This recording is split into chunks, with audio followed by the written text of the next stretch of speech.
আজকে বাসা থেকে বিকালবেলা বের হয়েছিলাম। আমার অনেকগুলা কাজ ছিল আর এই কাজগুলাও শেষ করেছি, আর তার পাশাপাশি খেয়েছি অনেক মজার মজার খাবার। বাহিরে বের হয়েই দেখি এত সুন্দর ওয়েদার ছিল আজকে, যেই রকম সুন্দর ওয়েদার, আর এই ওয়েদারে যদি একটু ফুচকা, কাবাব, রুটি আর তার সাথে যদি মজাদার চা না খাওয়া হয় তাহলে কি হয় বলেন তো? অনেকেই আমাকে জিজ্ঞাসা করেন পৌর পার্কের সামনে বাদে আর কোন জায়গার ফুচকা মজা। আমার আজকের ভিডিওতে আমি একটা লোকেশন দিব, ওখানকার ফুচকাটা অনেক মজা, আপনারা চাইলে টেস্ট করতে পারেন। তাছাড়াও দামে কম মানে ভালো, এই যুগে এসেও মাত্র 15 টাকায় শিক কাবাব, কোথায় গেলে খেতে পারবেন এই মজাদার কাবাব, সবকিছুই থাকবে আমার আজকের ভিডিও। এত সুন্দর ওয়েদার, রিক্সায় করে ঘোরাঘুরি, খেয়েছি কাবাব, রুটি, আরো খেয়েছি ফুচকা, আর সর্বশেষে যদি চা না খাই তাহলে কি ব্যাপারটা জমে? এই সবকিছু নিয়েই থাকছে আমার আজকের ভিডিও।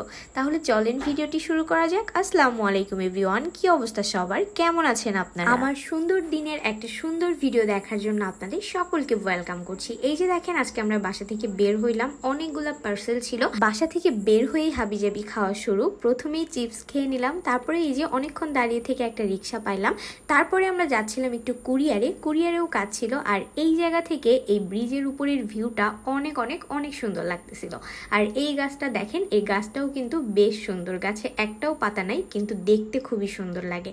আর এই যে এই ফুলটা অনেক দিন পরে দেখলাম, অনেক বছর পরে দেখলাম, ছোটবেলায় দেখতাম খুব, আমি ছোটবেলায় এগুলো দিয়ে মালাও বানিয়েছি অনেক।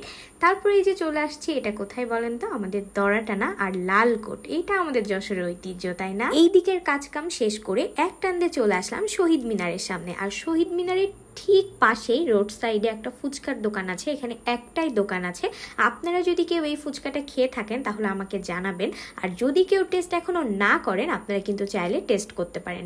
ফুচকার টেস্টটা অনেক ভালো লেগেছে আমার কাছে, ফুচকাটা খুবই ভালো ছিল। আর ফুচকার ভেতরে যে আলু মাখাটা ছিল ওইটাও কিন্তু অনেক বেশি মজার ছিল। আর সব থেকে স্পেশাল হচ্ছে এই আঙ্কেলের টক দিয়ে বেশি করে ঝাল, পেঁয়াজ আর ফুচকা, ও ব্যাপারটা পুরো জমে ক্ষীর, তাই না? বিশ্বাস করেন এখন আমার আবার খাইতে ইচ্ছা করতেছে।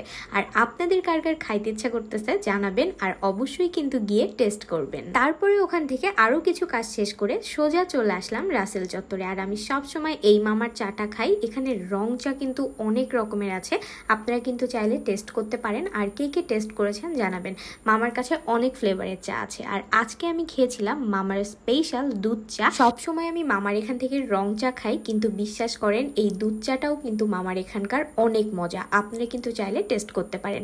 আচ্ছা, আমি মনে হয় ফুচকার দামটা বলিনি, ফুচকার প্লেট ছিল 50 টাকা করে, আর এই মজাদার চায়ের দাম ছিল 30 টাকা করে। এটা কিন্তু আসলে অনেক মজা, যারা কিনা চা লাভার্স আছেন আপনারা কিন্তু অবশ্যই মামার দোকানের চা একবার হইলেও টেস্ট করতে পারেন, আসলেই মজার। চাটা খেয়ে আমরা একটু ঘুরতে বের হয়েছিলাম। আমরা সবসময় রিক্সায় ঘুরতে বের হই, আর একদম রিক্সা ঘন্টা চুক্তি ঠিক করি, অনেক অনেক অনেক জায়গায় ঘোরাঘুরি করি।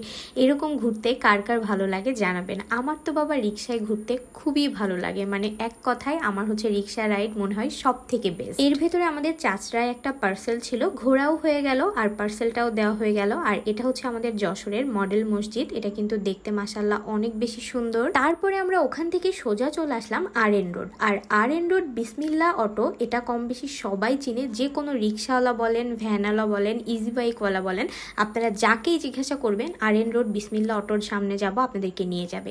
আর সন্ধ্যার পরে যাবেন বা বিকালের দিকে যাবেন, বিসমিল্লাহ অটোর ঠিক অপোজিটেই দেখবেন একটা আঙ্কেল এরকম রোড সাইডে কাবাব বিক্রি করে, একদম বানিয়ে দিবে আপনার সামনেই।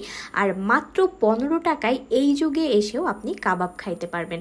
আর আঙ্কেলের এই কাবাবটা কিন্তু আসলে অনেক মজা, যদি কেউ খেয়ে থাকেন আমাকে কিন্তু কমেন্ট করে জানাবেন। আমি এখান থেকে আগে অনেকবার কাবাব খেয়েছি, মানে আমি প্রায় দিনই এখান থেকে কাবাব খাই, আমার আগেরও অনেক ভিডিও আছে, আপনারা যদি কেউ দেখে থাকেন অবশ্যই কিন্তু জানাবেন। এই যে দেখেন কাবাবের সাথে মশলা মাখিয়ে যে রুটিটা সেকে দেয়, এটা যে আমার কি পছন্দ, এই রুটিটা না শুধুই খাওয়া যায়, রুটিটা একদম পাতলা পাতলা। আর এই যে দেখেন কাবাবের যে মশলাটা থাকে এইটা দিয়ে খুব সুন্দর করে কাবাবের উপর আরেকটু গরম করে দেয়, এটা আমার কাছে কাবাব দিয়ে খাইতে একদম এক কথায় অসম্ভব মজা লাগে। এইদিকে কাবাব বানানো হচ্ছিল, আমি আর কি করব, এই যে আমরা একসাথে বসে বসে বসে গল্প করতেছিলাম। আপনারা এখনই এই যে সুন্দরী জুই আপুকে দেখতে পারবেন। আর এইদিকে যেহেতু একটু টাইমও লাগতেছিল, কাবাব বানাচ্ছিল, আমরা নিজেরা 3 জন খাবো, প্লাস আমরা বাসায়ও পার্সেল নিয়ে আসবো, তো সব কিছু মিলিয়ে তো একটু টাইম লাগবেই। আর আঙ্কেল যেহেতু সব একা হাতেই করে, আর সাথে হচ্ছে একজন থাকে, আঙ্কেলকে এই যে দেখলেন আপনারা হেল্প করে। আর আঙ্কেল কিন্তু খুবই ভালো, আঙ্কেলের ব্যবহারও অনেক ভালো। আমি অনেক ছোটবেলা থেকে আঙ্কেলের এখানে কাবাব খাই, ব্যবহার অনেক ভালো। তাছাড়াও আঙ্কেলের কাবাবটাও কিন্তু অনেক বেশি মজার। আর একটা কথা আমি এখানে বলে দিই, অনেকেই বলবেন আপু শিক কাবাবের দাম 15 টাকা শিক, কিন্তু আপনি একটা জিনিস চিন্তা করেন, বর্তমান বাজারে সব কিছুর যে দাম, এটাতে যে 15 টাকায় শিক কাবাব পাওয়া যাচ্ছে, আমার কাছে মনে হয় এইটাই অনেক, তাই না? আর অনেকেই বলবেন আপু এটা সলিড মাংস না বা কিছু, হ্যাঁ সলিড কিছু কিছু থাকবে, কিন্তু তার ভেতরে আবার মিক্সডও থাকবে, একদম পিওর সলিড এখানে পাওয়া যাবে না। কিন্তু টেস্টের কথা যদি আমার কাছে বলেন, কোয়ান্টিটি যদি আমার কাছে বলেন, 15 টাকায় আমার কাছে মনে হয়েছে একদম পারফেক্ট। আর একটা কথাও বলি, সবার টেস্ট সেম না, সবাই সব জায়গার খাবার যে পছন্দ করবে এমনটাও না। আমার ভিডিও দেখেছেন মানে যে আপনাদেরকে খেতে হবে এমন না, যদি মন চায় আপনারা টেস্ট করতে পারেন। তো যাই হোক, এইদিকে আমরা মজা করতেছিলাম। আর এই যে দেখেন আমাদের কাবাব রুটি অলরেডি কিন্তু চলে এসেছে আমাদের হাতে। এখানে কাবাব ছিল 100 টাকার, আর রুটি ছিল পার পিস 5 টাকা করে, আর সাথে হচ্ছে সালাদ ফ্রি। তো সবকিছু মিলিয়ে আমার কাছে না এই কম্বিনেশনটা এক কথায় অসাধারণ লাগে। আর এইদিকে আমি জুই বলদকে দিয়েছিলাম ভিডিও করতে, আমার ভিডিও মানে অলরেডি খাওয়া শেষ হয়ে গিয়েছে, কিন্তু ও ভিডিও অন না করে ভিডিও ধরে রেখেছিল। তো তারপরে এই যে আমি আবার খাওয়া দাওয়া করতেছিলাম, ও আবার ভিডিও করছে। আপনারা কিন্তু চাইলে এটা টেস্ট করতে পারেন, এটা কিন্তু আসলেই মজার। মানে কাবাব রুটি এরকম সন্ধ্যাবেলায় খাইতে কার না ভালো লাগে বলেন? কাবাবের শিকগুলো একদম পারফেক্ট কুক হয়েছে, সফট ছিল খুবই, আর মুখের ভেতর দিলেই এত সুন্দর একটা স্মোকি স্মোকি ফ্লেভার। আর ওই যে রুটিটায় যে মশলা মাখিয়ে আবার পুড়িয়ে দেয়, মানে ভেজে দেয়, এটার জন্য আরো বেশি ভালো লাগে। এই ছিল আমার আজকের খাওয়া দাওয়া আর ঘোরাঘুরি নিয়ে একটা ভিডিও। আপনারা যদি কেউ চা, ফুচকা আর এই মজাদার কাবাবটা টেস্ট করেন, আমার ভিডিও দেখে আমাকে জানাবেন আপনাদের কাছে কেমন লেগেছে। সকলে ভালো থাকবেন, সুস্থ থাকবেন। আর এই যে দেখেন জুই আপু এভাবেই কিন্তু খাই। আল্লাহ হাফেজ, টেক কেয়ার এভরিওয়ান, টাটা।